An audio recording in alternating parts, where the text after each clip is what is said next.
দেশ জুড়ে শুরু হয়েছে নির্বাচনী হাওয়া। ত্রয়োদশ জাতীয় সংসদ নির্বাচনের তফসিল অনুযায়ী বৃহস্পতিবার থেকে পুরোদমে প্রচারণায় নেমেছেন প্রার্থীরা।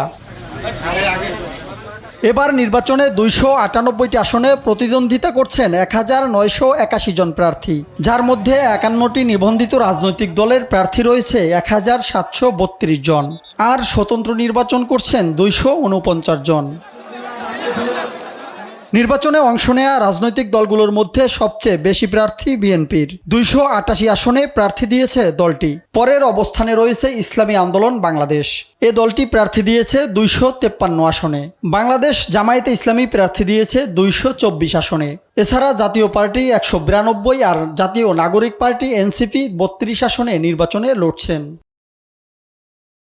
রাজনৈতিক কার্যক্রম স্থগিত হওয়ায় এ নির্বাচনে অংশ নিচ্ছে না আওয়ামী লীগ। নির্বাচনের মাঠে নেই 14 দলের শরিকরাও।